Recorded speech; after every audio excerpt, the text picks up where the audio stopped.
Bienvenidos nuevamente al proceso de formación en la norma técnica ISO 18788. Sistema de gestión de operaciones de seguridad privada. A continuación hablaremos de riesgo público. Los aspectos a tratar son: delincuencia común, delincuencia organizada, terrorismo, secuestro, recomendaciones de seguridad. Definición de riesgo público. Se define como el conjunto de factores de riesgo derivados de situaciones de agresión intencional, actos vandálicos o fenómenos de violencia colectiva, que pueden afectar la integridad física, mental o los bienes de una persona en el ejercicio de sus funciones laborales o en su vida cotidiana. A diferencia de otros riesgos laborales, como el ergonómico o el químico, el riesgo público no depende de las condiciones técnicas del puesto de trabajo, sino del entorno social y la interacción con terceros que actúan al margen de la ley o en situaciones de descontrol social. Delincuencia común. Es denominada para aquellos grupos de personas que hacen actuaciones ilegales sin tener una organización establecida. No son delincuentes especializados, efectúan delitos menores, pero son capaces de causar gran daño a sus víctimas. Se caracteriza por acción en pequeños grupos, atracos a personas, atracos menores al comercio, venganzas, raponazos, estafas menores. El objetivo es tener resultados de poca cuantía. Delincuencia organizada. Se trata de un grupo social, con una cierta estructura y con integrantes que se organizan para cometer acciones delictivas. A diferencia del delincuente que actúa en solitario, los individuos que forman parte de una banda de delincuencia organizada deben responder a la estructura y cumplir con una determinada función. Las principales características de la delincuencia organizada son: los actos delictivos son planeados. Actúan en grupos más grandes y mejor organizados. El objetivo es obtener resultados de mayor cuantía. Terrorismo.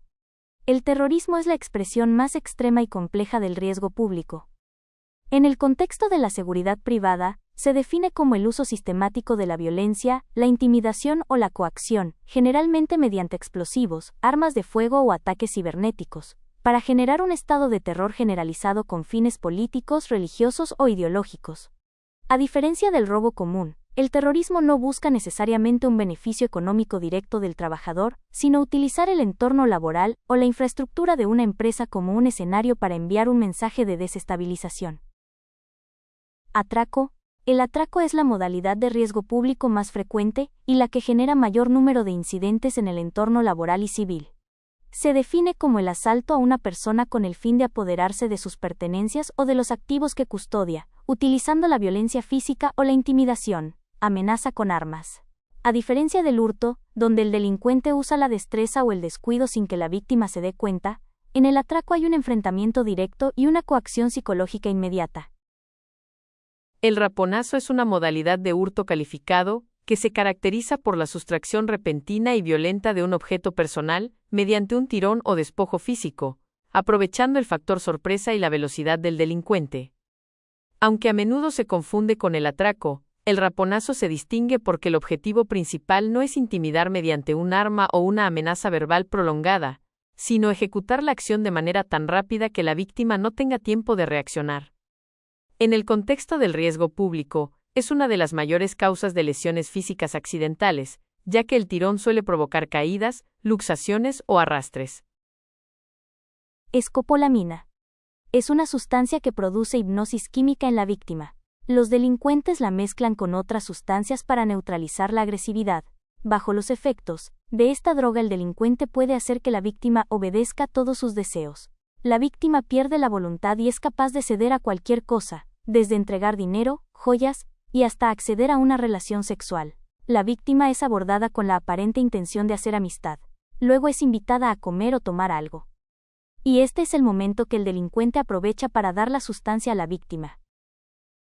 Extorsión. Consiste en obtener provecho ilícito por medio de amenazas ciertas o falsas.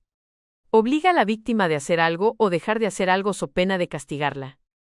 La mayoría de las veces el beneficio es económico, sin embargo también se dan los casos de carácter laboral, psicológico o político. También se considera como un impuesto clandestino a cambio de la tranquilidad y protección de la víctima. Generalmente está asociado a delincuencia organizada o grupos subversivos. Ejemplo: varios comerciantes de un lugar muy próspero sector deben pagar para que a sus locales no les vaya a pasar nada. Secuestro. El secuestro es una de las modalidades más críticas y traumáticas del riesgo público. Se define como la privación de la libertad de una persona de manera ilegal, con el objetivo de obtener un rescate, económico o político, ejercer presión sobre una organización o el Estado, o simplemente causar daño. En el ámbito laboral, este riesgo suele estar asociado a cargos directivos, personas que manejan información sensible, o trabajadores que operan en zonas de conflicto u orden público complejo. Es un delito muy planeado. Las personas que lo cometen han estudiado profundamente la víctima. Es cometido generalmente por grupos muy bien organizados, porque requiere planeación, inversión y logística. Recomendaciones para no ser víctima de los delincuentes: tenga en cuenta los precedentes. Son aquellos factores que ocurren antes de que el hecho pase. Situaciones o actos sospechosos que nos pueden estar alertando de que estamos en terreno de riesgo. Ejemplo: un carro inusual abandonado en la vía pública. Una calle sola y al final 2 personas paradas en la esquina. Un vehículo que nos adelanta, abusando de la velocidad. Una amenaza de paro armado en determinada zona. Son señales que nos están alertando de que algo puede pasar. De ahí que sea tan importante asegurarnos de tener información previa del sitio que vamos a visitar, además de aplicar estrategias como bajar el perfil en lugares específicos, quitarse los accesorios, evitar sacar el celular, aplicar todas las medidas de seguridad que tenemos a la mano, subir el vidrio del carro, ponerlos seguros, evitar dar más información de la necesaria, teléfono, filas de banco, sitios nocturnos. Recomendaciones durante un incidente. Si ya nos encontramos siendo víctimas de una situación de violencia, por ejemplo un robo, es clave seguir recomendaciones como conservar la calma, informar a los delincuentes todos los movimientos que vamos a realizar. Me voy a quitar el cinturón de seguridad, voy a sacar el celular. Abstenerse de mirar al victimario a los ojos, es posible que piense que lo estamos retando. Lo mejor es mirarlo a la altura de los hombros. Intentar identificar señales en el cuerpo del agresor que puedan servir para la investigación. Cicatrices, lunares o tatuajes. Recomendaciones después de un incidente. Tomarse un tiempo para tranquilizarse, ganar en confianza, analizar las causas e incorporar hábitos de vida que nos protejan contra situaciones similares en el futuro. Algunas corrientes psicológicas recomiendan además hacer uso de la resiliencia, capacidad de aprender de los momentos adversos para volver al estado normal, acudiendo a la autoestima. Gracias por tu participación en este proceso de formación. Es hora de presentar la evaluación. Buena suerte.